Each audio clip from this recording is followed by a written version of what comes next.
Bismillahirrahmanirrahim. Assalamualaikum warahmatullahi wabarakatuh. Alhamdulillah wassalatu wassalamu ala Rasulillah wa ala alihi wa sahbihi wa mawala amma ba'du. Perkenalkan, nama saya Alberto dari Fakultas Agama Islam, program studi Ilmu Al-Quran dan Tafsir semester 3. Akan membahas yakni tugas UTS yang berjudul pengumpulan Al-Quran. Adapun pembahasan yang akan saya bawakan pada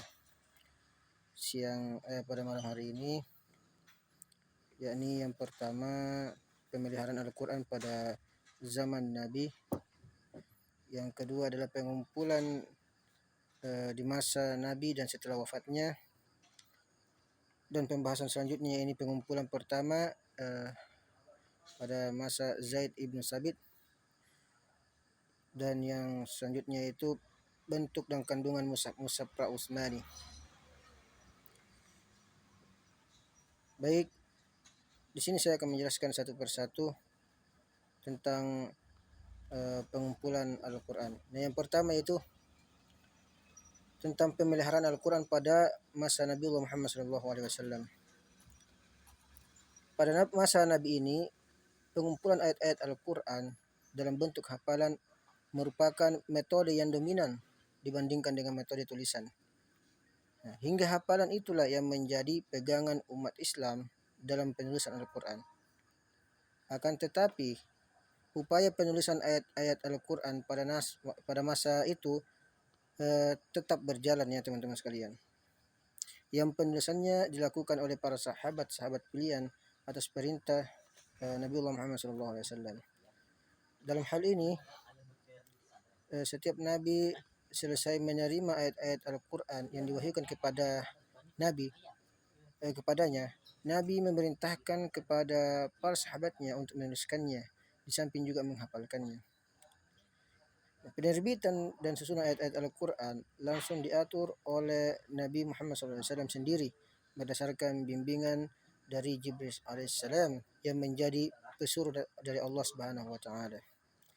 Dalam hal ini, para ulama sepakat mengatakan bahwa cara penyusunan Al-Quran yang demikian itu adalah taufiqi, yang artinya susunan surah-surah dan ayat-ayat Al-Quran seperti kita saksikan di berbagai mushaf sekarang adalah berdasarkan ketentuan dan petunjuk yang diberikan Rasulullah SAW sesuai perintah dan wahyu dari Allah Subhanahu wa taala. Pembahasan yang kedua yaitu pengumpulan di masa Nabi dan setelah wafatnya. Dalam sejumlah riwayat yang sampai kepada kita, seperti telah diungkapkan di atas pembahasan tadi, disebutkan bahwa sejumlah sahabat telah mengumpulkan secara tertulis wahyu-wahyu ilahi dalam bentuk suhuf pada masa Nabi Muhammad SAW. Sekalipun istilah pengumpulan di sini sebagaimana telah disebutkan biasanya ditafsirkan sebagai penghafalan. Ada sejumlah riwayat yang secara spesifik menyebutkan pengumpulan itu dilakukan secara tertulis atau merujuk pada penggunaan bahan-bahan untuk menulis dalam aktivitas tersebut. Nah, itu pembahasan tentang pengumpulan di masa Nabi dan setelah wafatnya Nabi Muhammad SAW. Nah, yang selanjutnya teman-teman sekalian yaitu pengumpulan pertama pada masa Zaid ibn Sabit. Ada sejumlah riwayat teman-teman sekalian yang saling bertolak belakang riwayat-riwayat ini dalam hal ini dapat dikelompokkan ke dalam dua kategori ya teman-teman sekalian. Nah, kategori pertama yaitu versi mayoritas, dan yang kedua adalah versi minoritas yang membias. Berbagai versi riwayat pengumpulan pertama Al-Quran yang telah dikemukakan memperlihatkan keberadaan pandangan-pandangan yang beragam di kalangan umat Islam. Nah, adapun pandangan yang pertama mengungkapkan bahwa pengumpulan pertama dituntaskan yaitu pada masa kekhalifahan Abu Bakar. Nah, sementara pandangan kedua tidak menyepakati sudut pandang pertama. Nah, dan menetapkan bahwa pengumpulan Al-Quran yaitu pada masa kekhalifahan Umar bin Khattab. Nah, yang selanjutnya dulu adalah pembahasan tentang bentuk dan kandungan Mushaf Pra-Utsmani. Di atas telah ditolak kemungkinan eksisnya kumpulan resmi Al-Quran baik pada masa Abu Bakar ataupun Umar. Tetapi penolakan ini tidak menafikan kemungkinan eksisnya sejumlah kumpulan Al-Quran berkarakter personal yang diupayakan secara sadar oleh para sahabat Nabi semasa hidupnya hingga beberapa saat setelah wafatnya.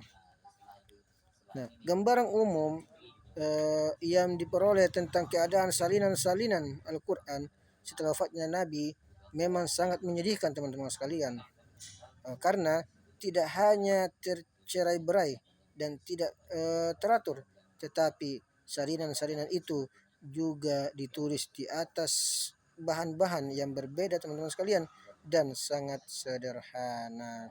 Nah, itulah mungkin teman-teman sekalian sedikit penjelasan tentang pengumpulan Al-Quran. Nah, di sini kita dapat menyimpulkan bahwa banyak juga perbedaan tentang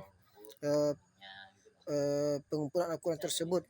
Namun kita tidak boleh menyalahkan dalam satu kita tidak boleh terlalu menyalahkan dengan pandangan yang lain, karena semuanya berdasarkan riwayat teman-teman sekalian ya. Mungkin cukup sekian dari saya. Apabila ada kesalahan itu datangnya dari saya pribadi, apabila ada kebenaran itu datangnya dari Allah Subhanahu wa taala. Wabillahi taufiq wal hidayah. Wassalamualaikum warahmatullahi wabarakatuh.